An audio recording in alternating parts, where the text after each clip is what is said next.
Hi, welcome to the Hosting with the Most video mini-series where I teach you how to plan and throw a party without wasting food or money. My name is Jordan and I'm a college student with a passion for party hosting.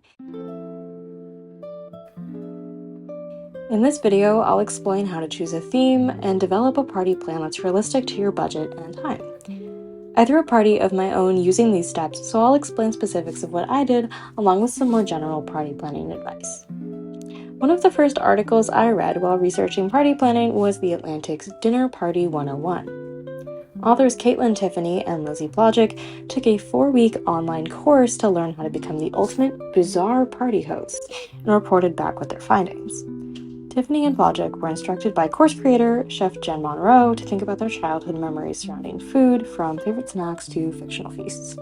I started thinking about the books and movies I obsessed over as a kid to get ideas flowing.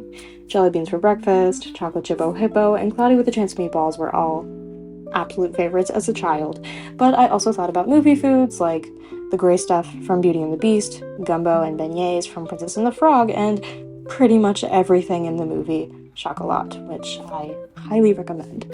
While these were tempting, I wasn't feeling drawn to a party themed around a particular book or movie, and instead turned to a mythological creature I could not get enough of as a kid: fairies. I read, watched, and breathed fairies as a kid. Pretty much ages 6 through 12, I could always be found doing anything related to fairies. I looked through some images and clips from the fairy content I saw as a kid and noticed that fairies were often seen eating and drinking at tea parties. The party theme became increasingly clear: a fairy tea party. I started by making some invitations online, and here's the first time I used a cost-efficient approach. Digital invites eliminate paper waste, so they are definitely recommended, but beware. Websites like Evite, RSVPify, Punchbowl, and many more try to lure you in with the promise of free invitations and RSVP programs, and then surprise you with a one-time or monthly charge once you've edited a template. Instead, I just used Canvas to create my own invite for free and send it to my guests. You can use Canvas, PicCollage, Adobe Express. There's all sorts of free programs on the App Store and online that let you edit and make graphic designs for free, and they're all fairly easy to use. My actual invite specifically was designed towards the theme of my party. I put a little teacup in the corner, kept the font similar to the aesthetic that I was trying to bring out in the party, and made clear what the location, time, date, and dress code were. As for the number of guests, I had to be realistic about what was possible within my space. I live in a 4-bedroom apartment with a shared kitchen and living room, and the most I've been able to fit in there in the past is about 15 people for a Galentine's party I threw earlier this year. So I wanted the atmosphere to be a little more intimate, and I capped the number of invites to 9. I considered taking the party outside to a public park or picnic area, as I knew of a few in the area, but I took a glance at the weather forecast for that week and decided against it, living in Seattle.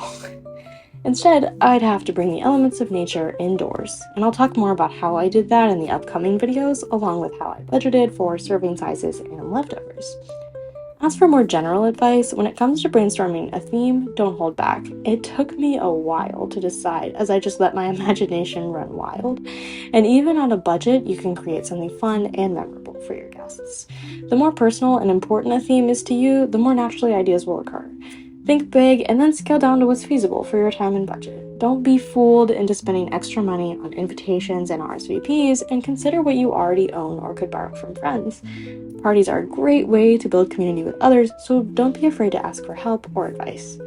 It's really important to know what you already have and could use. I had a bunch of scarves and little fairy figurines from when I was a kid laying around my house, so this was actually the perfect theme to use. That's all for this video, and I'll see you in the next one. Thank you.